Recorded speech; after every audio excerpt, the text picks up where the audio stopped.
Hello আসসালামু আলাইকুম, this is me Fatema Ahmed দিয়া চলে আসলাম আমার অ্যানাদার ফ্রাইডে ব্লগ নিয়ে। বেসিক্যালি আজকে আমার বাইরে যাওয়ার কথা দুপুর 3টা বাজে আর আমি ঘুম থেকে উঠেছি 4টা বাজে। অ্যালার্জির ওষুধ খেয়ে বেহুশ হয়ে পড়েছিলাম, বাসায় বলতেও ভুলে গিয়েছি যে আজকে বাইরে যাওয়া। আমার যে ফ্রেন্ডকে নিয়ে বাইরে যাওয়ার কথা, ও তো 3টা থেকে ওয়েট করছিল, বাট আমার কথা আর কি আর বলবো, আমি আসলেই পাগল হয়ে যাচ্ছি দিনকে দিন।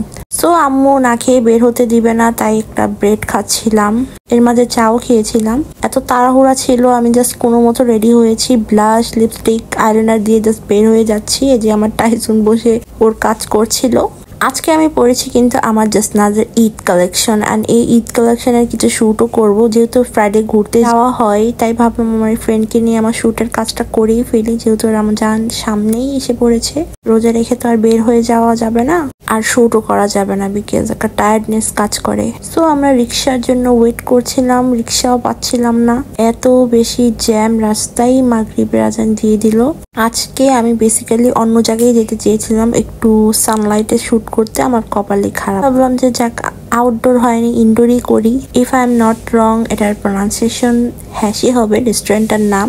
সো এখানে আমি অনেকদিন ধরে টার্গেট করে রেখেছিলাম যেখানে আমি ঘুরতে আসবো, বাট আনফর্চুনেটলি আজকে এসে পড়লাম। বাট প্লেসটা এত বেশি অ্যাস্থেটিক যে কি বলবো, আমার মনে হয় আমি আউটডোর শুট না করে ইনডোর শুট করে আরো বেশি ভালো করেছি। আর এটা আমার friend Nishita, check her blogging page Nishita, and তার একটি কেক বেকারির পেজ রয়েছে। তার হাতের কেক কিন্তু অনেক মজা, আপনারাও কিন্তু ট্রাই করবেন। তো নিশিতা আজকে আমার সাথে এসেছিল আমার শুটে হেল্প করতে। আর এই যে আমি, আমার কাছে কেমন যেন নিজেকে মরা মরা লাগছিল, বিকজ আমি আসার আগে আমার হেয়ারটাকে কম্বো করতে পারিনি। আর এই যে আমাদের ফুডও তার মধ্যে চলে এসেছে। আই এম সো সরি, কি অর্ডার দিয়েছিলাম আমি নিজেও জানি না, বিকজ এত বেশি এলোমেলো ছিলাম, আমার ফুডের নাম একদম মনেই নেই। But food was awesome.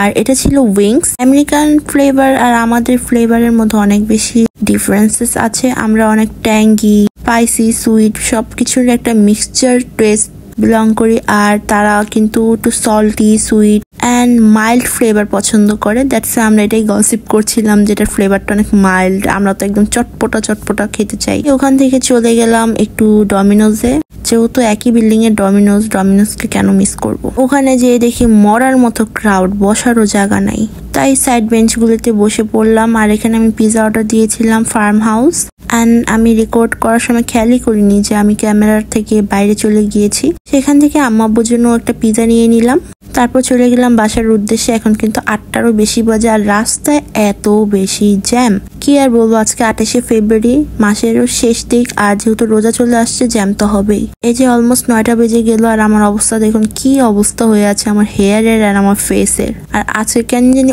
অনেক বেশি টায়ার্ড লাগতেছে, বিকজ ঘুম থেকে ওঠার পর শ্বাস নেওয়ারও সময় পায়নি। আর এই যে আমার টাইসন বাবু, ও আমাদেরকে ম্যামে করছিল। তারই মাঝে চলে আসছিল আমার এক চাচু। আমার এই চাচু বিভিন্ন টাইপের প্রোডাক্ট সেল করে, আমাদের জন্য বাসায় নিয়ে আসে। আমি বেশ কিছু আতর নিয়ে নিলাম, ফ্রেগ্রেন্স ভালো লাগলে আমি আসলে আতর, পারফিউম সব ইউজ করি। আমি খাচ্ছিলাম লাড্ডু, আম্মু বের করে দিল অনেকগুলো লাড্ডু, তাই লাড্ডুগুলো খাচ্ছিলাম। আর আম্মুর সাথে আজকে সারাদিনের গল্প করছিলাম। আমি ভাই কোথাও ঘুরতে গেলে আসার পর পরে আম্মুর সাথে গসিপ না করলে হয় না, আজকে এটা করলাম ওটা করলাম, মানে ছোটবেলা থেকে আমার এই অভ্যাস। তাই খাচ্ছিলাম আর আম্মুর সাথে গল্প করে যাচ্ছিলাম। তারপর নিয়ে বসলাম চা। ভাই 2 বেলা আমার চা খেতেই হবে, মাস্ট বি। এখন বাজে 11টা, আমি এখন আমার ফেস ক্লিন করিনি। আর এদিকে দেখি আমার 2টা ছোট ছোট পিম্পল হাই করছে। কি আর করবো, এদের থেকে তো বাঁচার রক্ষাই নেই। তাই মুডটাকে ভালো করার জন্য নিয়ে এসে পড়লাম আম্মুর হাতের আজকের স্পেশাল বিফ ভুনা কচুরি। সাথে নিয়ে আসলাম একটু আম্মুর হাতের রসুনের আচার। পেঁয়াজ খেতে অনেক ভালো লাগে, আপাতত পেঁয়াজ ছিল তাই পেঁয়াজই হাতের কাছে নিয়ে এসে পড়লাম। একটু ফিল্টার দিয়ে নিয়েছি, আমাকে দেখতে খুবই বাজে লাগছিল, তো একটু তো ফিল্টার ইউজ করতে পারি, তাই না? তো খুব মজা নিয়ে খাচ্ছিলাম। ক্ষুধা লেগে গিয়েছিল, কারণ এখন কিন্তু অলমোস্ট 12টা বাজে। কত রাত করে খাচ্ছি, টাইম টেবিল পুরো উল্টো পুল্টো হয়ে গেছে। আর এই যে সাথে দেখছিলাম সেলিব্রিটি মাস্টার শেফ, আমার ফেভারিট ফ্যাজু। ওকে আমার কি যে ভালো লাগে। এমনিও মাস্টার শেফের কোনো সিজন মিস করি না, কেন জানি আমার মাস্টার শেফ অনেক ভালো লাগে। তো এখন আমি ফেসটা ক্লিন করছিলাম। আর আমার অ্যাকনি প্রবলেম থাকলে আমি এই অ্যাকনি ক্লিয়ার ফেস ওয়াশটা ইউজ করি। এই সময় আমার অন্য কোনো ফেস ওয়াশ স্যুট করে না, তাই আমি একদম চোখ অফ করে ভালো করে ওয়াশ করছিলাম, বিকজ ওই যে চোখের ভিতর চলে গেলে যে জলাজলি করবে, দ্যাটস ওয়ে। সো জলদি করে ফেসটাকে ক্লিন করে মুছে নিলাম। এখন একটু স্কিন কেয়ার করবো। সারাদিন ফেসের উপর যতটা ধকল গিয়েছে, স্কিন কেয়ার তো করতেই হবে। আগেই রোজ ওয়াটার ইউজ করে নিলাম, একটু রিফ্রেশমেন্টের দরকার আছে। আর তারপর ইউজ করলাম এই সিরামটা, যেটা আমি দীর্ঘ 2 মাস বা 1 মাস ধরে ব্যবহার করছি। এই সিরামটা আপনাকে ব্রাইট করে দিবে না, বাট আপনার স্কিনে যে ময়লা আবরণ তৈরি হয় সেটাকে দূর করবে অ্যান্ড আপনার স্কিনকে ক্লিয়ার অ্যান্ড সফট রাখবে। দ্যাটস এটা আমি ইউজ করছি। এটা শেষ হয়ে গেলে অবশ্যই আমি এটাকে আবার নিব না, বাট এটা যেহেতু কিনেই ফেলেছি তাই ইউজ করছি। সো আমি আমার favourite moisturiser aloe vera and vitamin C দুটা মিক্সচার ইউজ করে দেন আমি আমার একনির জন্য অয়েন্টমেন্টও লাগিয়ে ফেললাম। লিপকে ময়শ্চারাইজার করার জন্য লিপ বাম ইউজ করে নিলাম। এখন একটু হাতটা অনেক ড্রাই হয়ে যাচ্ছিল, দ্যাটস ইদানিং করে আমি হাতের জন্য রোজ অ্যান্ড গ্লিসারিন মিক্সের এই স্প্রে বটলগুলো নিয়েছি। আমি অনেক লেজি, ঢেলে লাগাবো ওটা করতেও আমার অলসতা কাজ করে, কি আর বলবো নিজের ব্যাপারে।